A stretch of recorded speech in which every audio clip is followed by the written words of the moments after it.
All right, so Recording in progress. in beginning of the Torah says, Braishit bar Elokim. In the beginning, the Eibusher made the heaven and the earth. And the commentaries all wonder, why is it that God created the world with the letter Bais?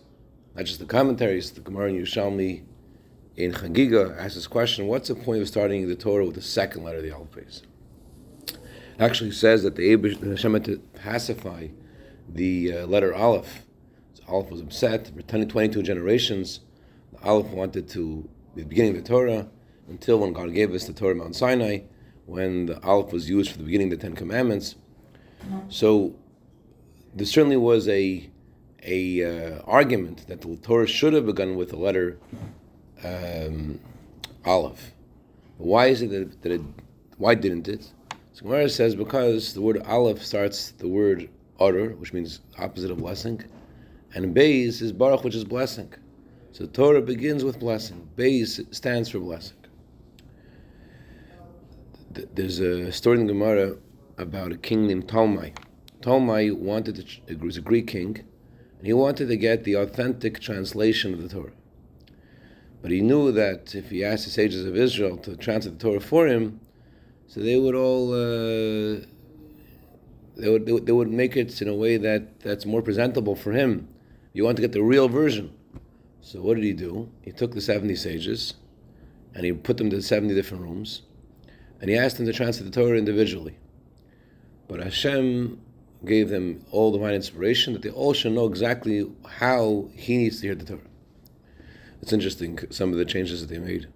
One of the changes they made was they changed the word arneves, which one of the non-kosher animals, a rabbit, a hare.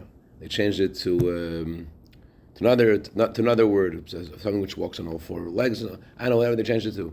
So, why they changed it? Because the Talmai's wife, his name was Arneves. Oh. So it didn't want to insult the king with his wife was the name of a non-kosher animal. Anyway, and many other changes. One of the first change they made was in the first words of the Torah. Instead of the Torah saying Braishit Bezalel Chabad, in the beginning God created the world, they changed it to Elokim bara Braishit. Hashem created at first. Instead of in the beginning God created it, they changed it around. Why they changed it around? Because they were afraid that if they would keep it the way it is, the king might think that there's some other kind of idol called Braishit, and the idol called Braishit, that idol created a God. God was created by the idol called Braishit. Right, Braishit bar Elokim. Braishit, the God called Braishit, he created the God called the other God called Elokim. So in order to make sure that wasn't that the people should get it right, the king should get it right, they Elokim bara Braishit. So it's interesting that in the Torah that they made for him, the translations that they made for him, the Aleph is the first letter of the Torah. His Torah starts with an Aleph. Although the simple reason for this is because they didn't want him to misunderstand the Torah, but everything in the Torah is precise. Everything in the Torah is a story in the Torah, a story in Gemara. And since the story in Gemara, it's not just a story, but every detail of the story has profound meaning. So why is it that in his Torah starts with an Aleph, and in the real Torah, the Torah starts with a base? So to understand this, it's so bad, Chachamim would not come up with it. Yes. Starting with an Aleph would be so bad, and they would not come up with it. Is that? Trying to understand what the. Let's say this. Let's say there's in the famous example of the Dubna Maggid. The Dubna Maggid says that someone asked him how he makes stories, so he answered, "Oh, I'll tell you a story. There was an archer, and the archer saw this child who had every arrow in the bullseye. So he asked the child, how is it possible that you're able to get such perfect aim? And the child says, I first shoot the arrow, and paint the bullseye around it. So Dubna Maggid said, same as with me, first I think about the point of the story. Once I have the point of the story, I can create the whole story around it. So an example the Torah gives, a story the Torah says, is emes, it's true. It may be this is the cause, that's the cause, But that's just external. It's the reason why this is the right story, why the story is the way it is because it reflects the truth of Hashem. So therefore, it must be that every part of the story has content. I don't know if it's because they wouldn't have done it if not. It's more like there is this is a story of Torah, and therefore every part of it must have meaning. So that's what they did. Now we're gonna. Now, right? They had their reason. Yeah. They had their reason. Their reason was because they didn't want Braishit. But there must be. This is something the Torah says. There must be deeper. So Hashem gave them this divine inspiration. There must be. Since the Torah tells us a story, right. So therefore every part of the story must have meaning. So what's the meaning? So it says in the Gemara that Hashem spoke to Moshe from between the cherubs, between the Kruvim. And the Gemara asks, the heavens, the greatest heavens, they can't possibly contain you. Why would Hashem speak to Moshe Rabbeinu from this tiny little space between the cherubs in the tabernacle? The Talmud explains that God contracted. He made a tzimtzum in his divine presence, and he contracted himself to be between the two poles of the ark. So the words that Talmud used, tzimtzum, is a word that's used often in Kabbalah, but the meaning of the word in Gemara is very different to the way that word is conventionally used in Kabbalah and Chassidus.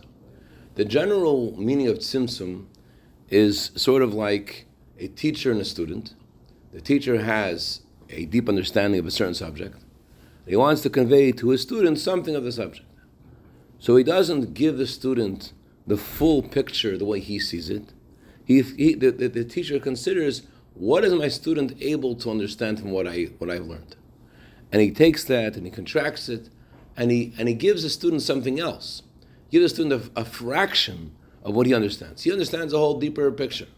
And he contracts the idea that he has, and he takes one detail or a part of what he understands, and he gives the student only a part of it. So the meaning of contraction over there, contracting the idea, is very simple. He's mitzamsim. He's not giving the whole thing. He's just giving a part of the idea. However, when we say that God contracted, he made a tzimtzum in his divine presence between the two poles of the ark, it doesn't mean that God gave us less. It means that in that transmission of Torah to Moshe Rabbeinu, Hashem gave us his whole essence. God's entire essence, which is infinite, somehow was compressed into the between the two poles of the ark. And so in the information that God gave Moshe Rabbeinu, in the words that God told Moshe Rabbeinu, there's far beyond what we can understand. Or not just far beyond what we can understand, there's far beyond logic and period, far beyond all kinds of logic.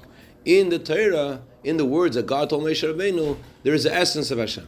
So tzimtzum doesn't mean that he contracted and he limited and only gave a small part of the Torah, a small part of his wisdom. Rather, it means he compressed. He compressed himself and all that he compressed himself into every word and into every part of Torah. So this tells us that the Torah isn't really a logical thing. Torah isn't just information. That's just the way we receive Torah. We receive Torah as something that we understand. But that's not what Torah really is. What is Torah? Torah is the essence of Hashem. Hashem puts his essence in Torah. And the Jew learns Torah in this world. And it says in the Gemara, how fortunate is someone who comes to the next world and he has Talmud b'yadeh, he has his Torah in his hand, he's achieved something, he knows Torah. Why is it considered praiseworthy to come to the world to come with your Torah that you learned in this world? Because whatever you learn in this world is only a fraction of what is really in Torah. But you'll learn the same Gemara you learn in this world, you'll learn the inner meaning, the soul of the Torah, as it is in the higher world, and then go deeper and deeper. Bria, Yetzira, there's a Torah the way it is in Asiya, the way Torah is in this physical world. But then there is a whole different subject matter of Torah that is the counterpart of the Torah we're learning in this world. As the Shalah says, the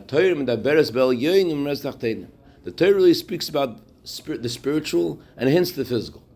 So there is a little bit of the information of Torah that we're understanding, but beyond the information, there's far deeper information that we're not understanding.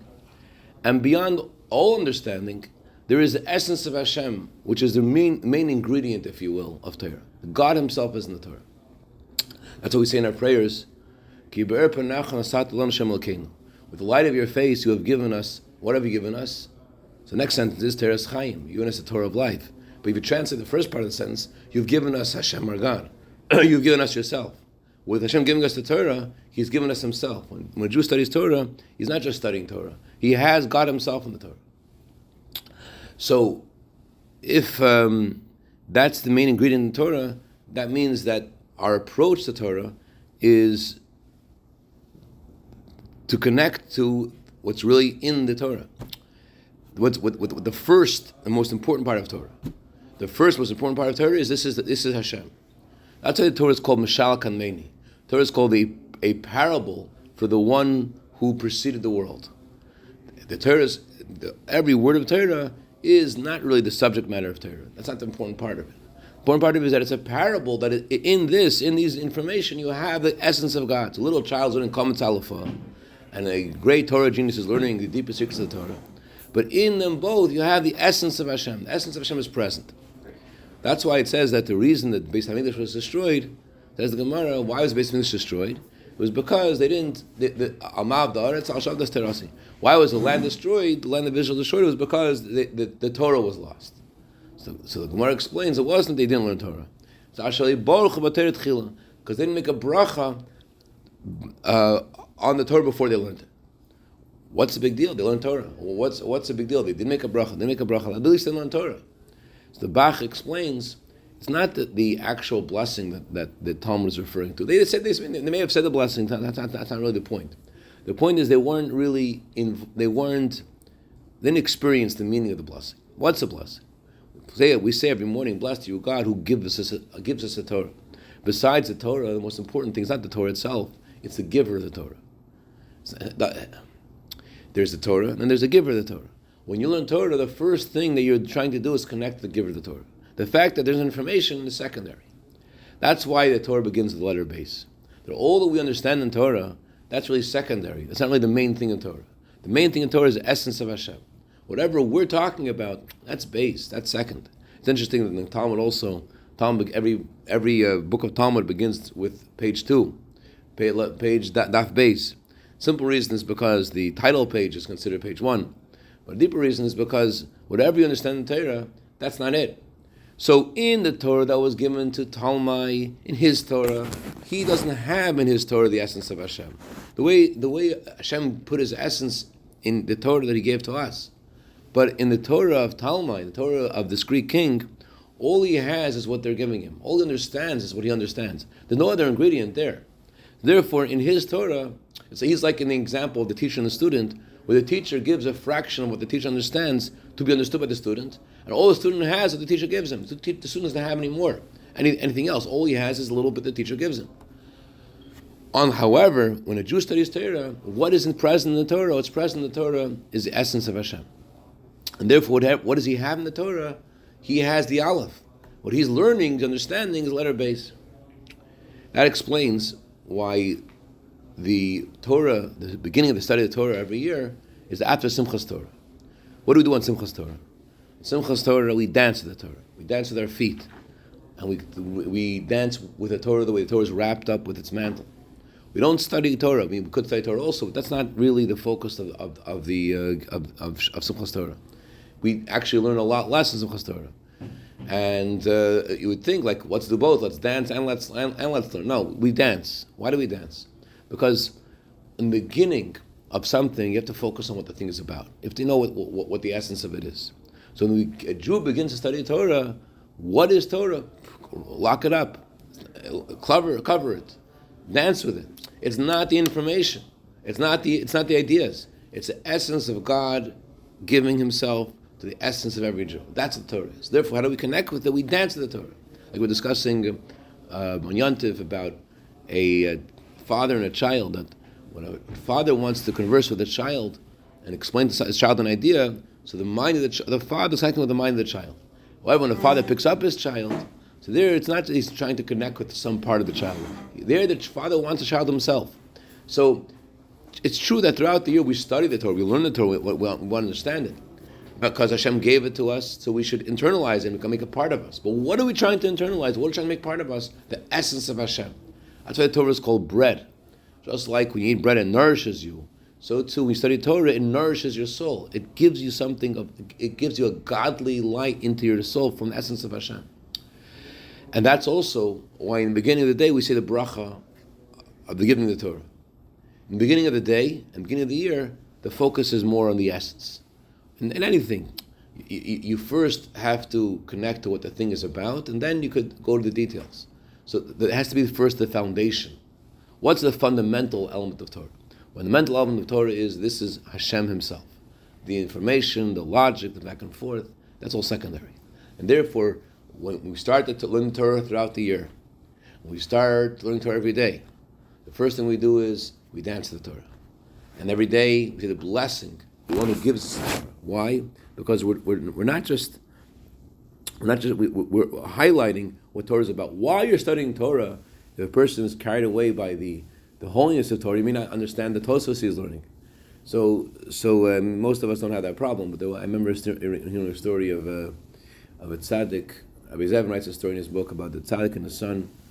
And the tzaddik told his son that when you get into the logical thrust and parry on Torah, the laser sharp precision you need in your mind to understand the Torah may make you forget about the godly quality in Torah. With the logic that you have in Torah, you may forget what the Torah is all about. So he told his son, if you ever forget the giver of the Torah, I'll tell you what to do. Touch my gloves. So one time they were learning together some deep sugya, very deep concept in Gemara. And at that time, the son said, he took the father's gloves and touched his father's gloves. So his father told his son, my son, at that point, I need to touch my gloves too.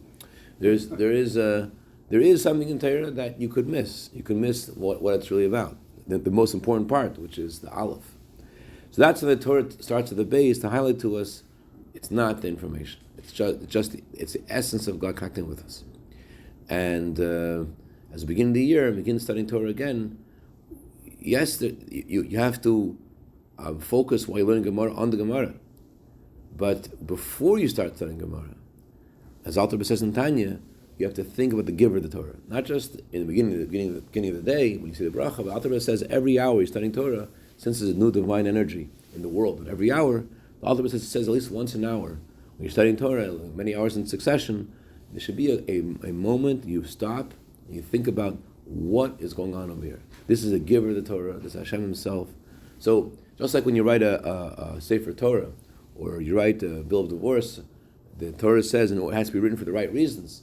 So how is it written for the right reasons? Before you begin writing it, you decide this. You say, I'm writing this for the sake of the Sefer Torah, I'm writing this for the sake of this man and this woman, then the divorce is kosher and then the Torah is kosher.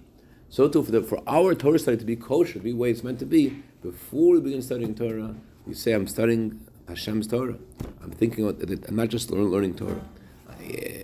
I don't know if I was a chassidic like this gentleman here, I would do a dance before I enter. Because what's going on over here? You should dance. Dancing is taka simple Torah, but that's the idea. The idea of saying a bracha for learning Torah is, what are we doing over here? So, anyways, Chaim Levi should help us. So we should connect with not just the information of Torah and learn the Torah, but what the Torah is about, like the essence of ourselves, the essence of Hashem, and get there. Any questions or comments? All right. Have a great day. Later out. Recording.